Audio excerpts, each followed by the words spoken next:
guys, so welcome to the Cybersecurity Threat Intelligence Researcher certification. This is going to be a really exciting certification because if you want to know, for example, that your company was compromised and you want to know exactly who attacked the company, who is behind this, what is the specific threat group, the nation where they are connecting to, the techniques being used by them, this is exactly the kind of skills that you need, okay? So we're gonna be teaching you how you can get a piece of malware and from there, go all the way up to the nation and the threat actor location so that you can even take down the organized crime via law enforcement joint effort, okay? So this is the first course. We're gonna be talking about the different phases. It's gonna be just an overview. And then we're going to start going by any specific step in detail. My name is Daniel Regalado. I am the lead author of Great Hacking Book 4th edition, and I hope you enjoy it. Okay, so this is the agenda. We're going to be talking about the different phases, as I said. The first phase is hunting. Don't worry about that so far. I'm going to be talking in detail.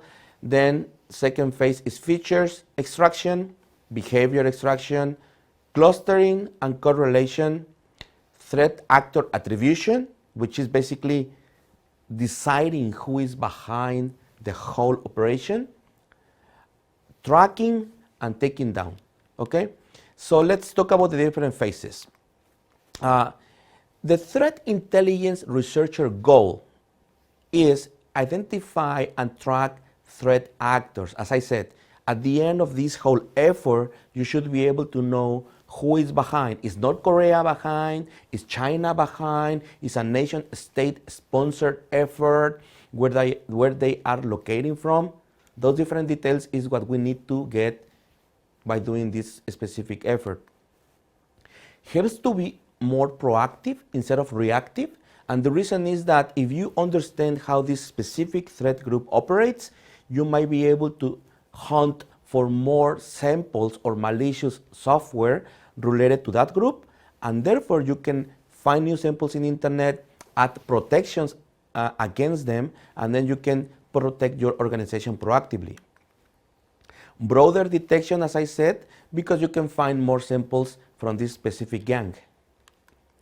And full picture of the attack. This is very important because nowadays, when you get a piece of malware, you can ask the reverse engineer to get all the details, right? And you can see that, okay, this is a malware that is doing some connection to internet, exfiltrating some specific data, and they are probably stealing the credentials from the box, which is fine, but that doesn't tell you anything about who is behind the attack, right? So with these skills, you need to be able to understand from that specific sample where it is connecting, what it is being exfiltrating, the techniques being used to do that, and at the end of the day, who is behind the whole operation. The full picture is going to be understood. And finally, the gang or the threat actors can be dismantled, which means that you can work with the FBI, the law enforcement, even international like Europol or Interpol, so that you can, with them, go and physically arrest the bad guys, which is at the end of the day what we want in order to stop operations from the organized crime. Okay, so here is just an example so that you know what I'm talking about, like Microsoft teaming up with FBI to take down the game over Zeus botnet, which was, it's actually pretty active botnet. But you can see that organizations like Microsoft, they do their intelligence, provide that intelligence to FBI so that together can go and shut down the servers and physically arrest the people behind. Okay, so here is what it is, the threat intelligence in a glimpse. I'm going to give you a quick step through all the different processes. The first step is called hunting, which basically, before starting doing anything, you need to have samples. You need to have malicious software so that you can start trying to understand what it is doing. That's the first step, and therefore you need skills to know how to hunt for those specific malicious software in internet.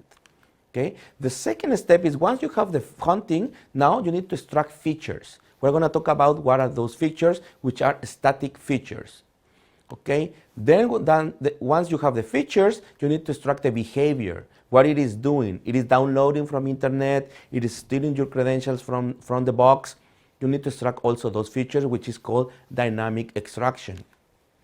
Once you have these features, this behavior, then you are going to cluster in groups for specific families based on that information, and then we'll correlate all those different information in order to have a better understanding of the attack flow. Once you have that, you can start thinking about attribution. It's a very important step, which means who is behind this malicious operation.